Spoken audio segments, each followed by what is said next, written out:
Hello and welcome back. Sean here, Mountains Garage. The morning edition today, Thursday, January 19th, 2023. I'm out in the shop after my off-scheduled morning nap. I wasn't expecting that. I was eating my Pop-Tart, watching a video, and woke up a half an hour later. So clearly, I got up too early this morning. But here I am, and I got a few things to tackle today. First off, I'm going to work on the pedals, only because Monday night at midnight, probably even after midnight, we'll call it early Tuesday morning, I was shopping online because I wanted to get some raw material to start working on the brake pedal that I explained in a couple videos ago. I'm taking the clutch and brake pedal out and building a brake pedal to operate with my left leg, because my legs are separated in the car by the steering column. Crossing over is probably not going to work. I don't know if you saw that demonstration, but you get what I'm saying. So online metals. I shopped everywhere. I went to McMaster-Carr and a few places I could think of, and online metals kept popping up. And they sell it to you by the foot. They only charged me $8 for shipping. Not bad. I believe they must have been pretty close because, again, this was called this early Tuesday morning, and it was here yesterday, Wednesday, in the afternoon. So that's pretty nice, pretty good service. I was able to buy the exact, what would be my cross shaft. It's extra thick wall, and I don't need all of 2 feet, but I needed more than a foot. So, and that's not too weighty, and it does an important job. It's only 7/8 OD, so I don't want it to get all bent up. So sometimes you have to sacrifice a little bit of weight for strength. And the actual pivot portion, this is bigger than I need, and I only need a piece maybe 4 inches wide, and then I'm going to put it in the lathe and cut a lot of the wall thickness off, but I wanted it thicker than normal chromoly tubing. It's interesting. Here's a demonstration. Chromoly tubing, this is 7/8, 1 inch, an inch and an eighth, and they all fit perfectly inside each other using the wall thickness that is called out coincidentally in the SFI manual to work on your chassis. Those seem to fit together nicely, and I could have taken a piece of the really thin wall 1 inch tubing and a piece of the really thin wall 7/8 tubing and made, you know, the same pivot, and probably would never break this. And if you have a Pro Mod car or something like that, or a dedicated race car, this is what they use. Super lightweight, but really thin. And with my intention of modifying the stock brake pedal, which I went out and found this morning out of my 55 Bel Air hardtop, with that awesome green that all these interiors of the 55 seem to have. But this is complete. It has the brake light switch bracket, has the push rod. I don't need any of that, but I'll put it in my box. I have a dedicated box full of clutch and brake pedals, and I could have chose a different one, but I kind of like the shape of this, I think, and the height's going to be about right when I cut it off. And then I will engineer, because the rod that, or the bracket that my pedal's going to be on one side, and the bracket that drops down to go back to my master cylinder, which is between my legs when I'm sitting in the car, is going to be offset 4 inches from the brake pedal. So, and I've learned, and I'll do a little cardboard engineering working on the pivot and how far and where the hole needs to be, so when you push down you get a nice level sweep on your push rod. You're not wasting motion going up and down. So takes a little bit of engineering.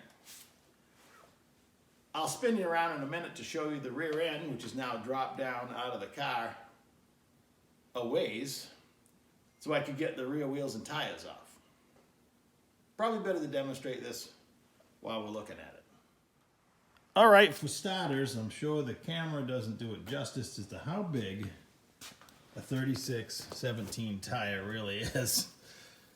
These are nice brand new wheels. They're SFI approved, have a sticker on them, all set up for 5/8 drive studs. And that is a modern day top alcohol funny car, dragster, or Pro Mod rear tire. 16-inch wheel, I think I mentioned that.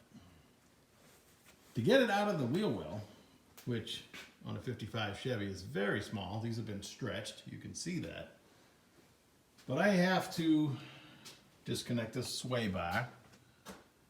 And these rods right here just represent my shocks holding up the back. I have to drop the rear end 15 inches. And when that happens and the tire is deflated, it clears the top of the wheel well. However, when the rear end pivots on the forelink, the front of the tire goes all the way into here, creating another obstacle to get the wheels and tires off. So it is not easy. It's going to be definitely require the removal of the drive shaft. I mean, no question. That's the bottom of my chassis. And that's now where the differential is. So I was worried about, I was building the drop cross member. I didn't want anything to interfere with removing the rear tire as well. I'm going to be removing the drive shaft every time.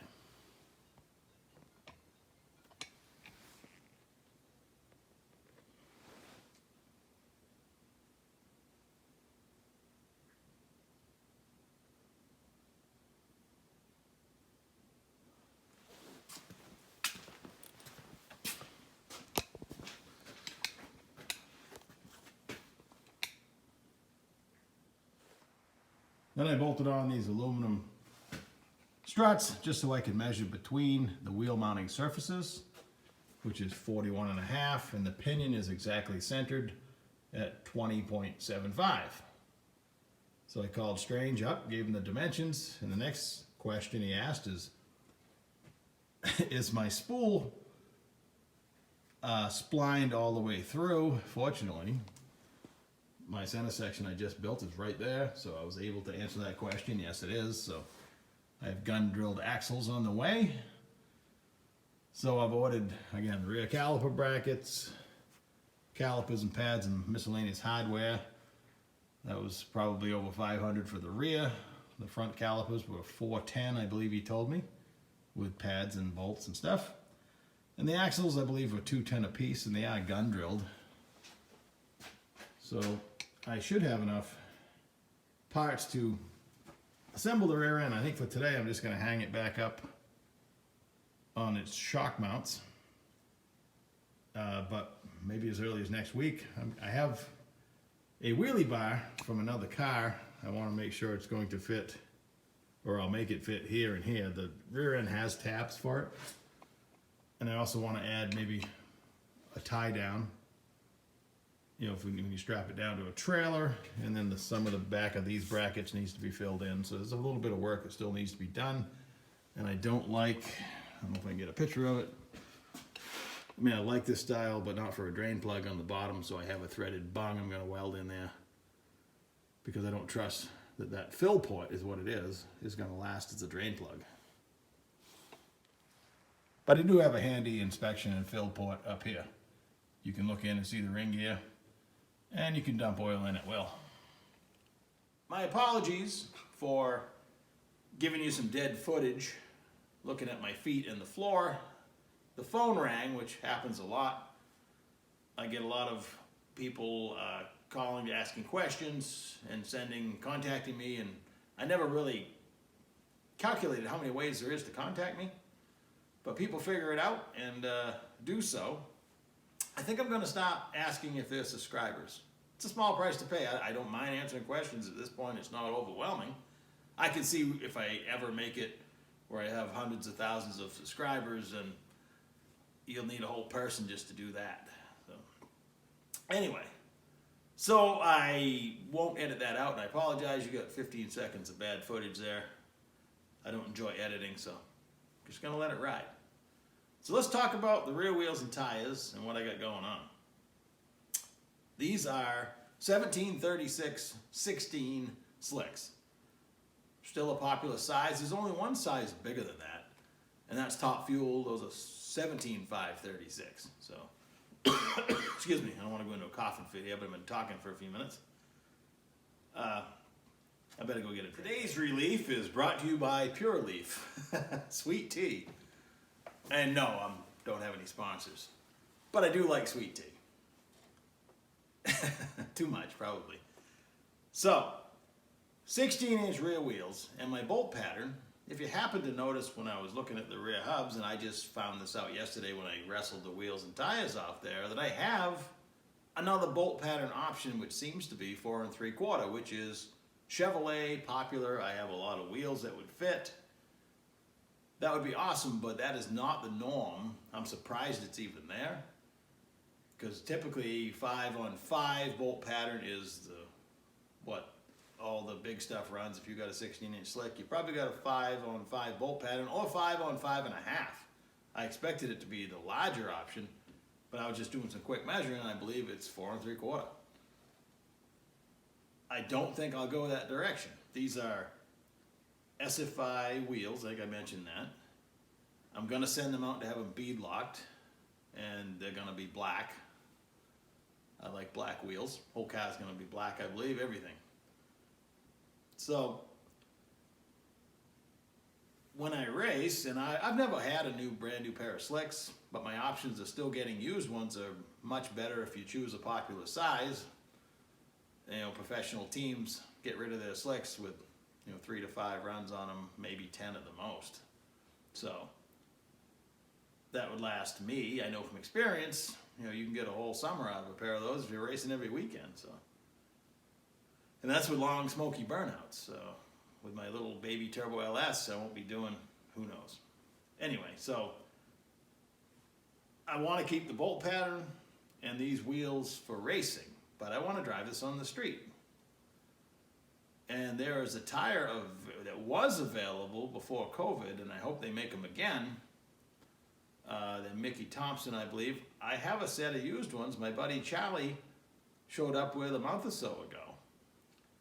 And we'll go look at the exact size, but they're very similar in size. I don't think you'd notice a difference if they were bolted up under the car. But they're a 15-inch tire. They go on a 15-inch wheel. So, and I wouldn't want to break my slicks down every time I wanted to put street tires on, because ultimately, if you watch, the drag and drive stuff, they're not, well, some of them were driving on the slicks, like Tom Bailey and others. And believe it or not, a set of slicks will probably go all week, drive 1,000 miles, and still make runs every day at the track for 5 different tracks. That's pretty incredible. Who knew? But a lot of them have gone to putting on a, like a mud tire on the back on a pretty big wheel with tread, so they can drive in the rain without the fear of dying, hydroplaning. So I want to have a street tire on a wheel, and of course now I'm 5-on-5, which is kind of odd. So yesterday I mentioned in my video that I'd gone to see an old friend. Well, he had a set of, they're actually for a modified, which is a type of stock car, if you will, not a stock car, but a circle track car. He had a set of 15x14, 5-on-5 steel wheels, brand new. Well, they've had tires mounted on them, but they were $50 a piece. And my buddy Charlie, I think I mentioned, has given me those DOT approved street tires that are legal for the road. Let's go look at them. Starting with the wheels, I'm not in love with the design. Of course, they're going to be pitch black. And on the 55, the wheel well's down to about here, so you don't see a lot of the wheel. These are dimensionally exactly offset-wise of what is already on the car. So these are just for street. Again, disguise them in black. I think they'll be acceptable because they are a long ways under the back of the car. And if I don't like them, and I get to that point of just being choosy about wheels, well, we'll do something about it. Outside in my trailer, where the 56 Handyman is currently stored, these are Mickey Thompson ET Streets. They have a DOT number, an LT truck rating, The 33, 18, 5, 15. They're a big tire with tread, kind of. So one of two things will hopefully happen. By the time I'm ready to street drive, I hope these are still usable. There's a few cracks here and there, but I think they're still safe enough for putting around at least. And, or maybe, hopefully, Mickey Thompson starts making them again, because I'll buy a set. Might be my first new set of slicks, if you will. I have some brand new 15-inch options, but we'll see. I have a lot of wheels and tires. Bigs and littles. I have more Pro Street wheels and tires than any, again, sane person should have. So here's my wheel well and here's my lug nuts. Essentially, you see the center of the wheel down. I love the look, but there's always costs involved.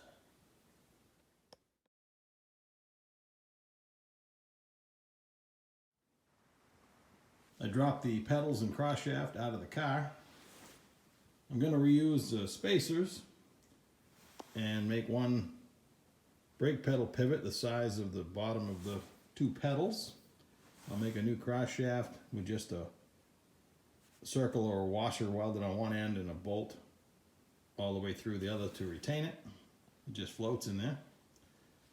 And I found this 63 Nova brake pedal. It's loose in my box of stuff. I have no use for it. The pedal pad's in much better shape. If I don't take it off and weld on wire mesh, probably safer. But I like the look of the rubber pad. And it more resembles the shape of the clutch pedal that's already there. So I think I'll start by cannibalizing that and go from there.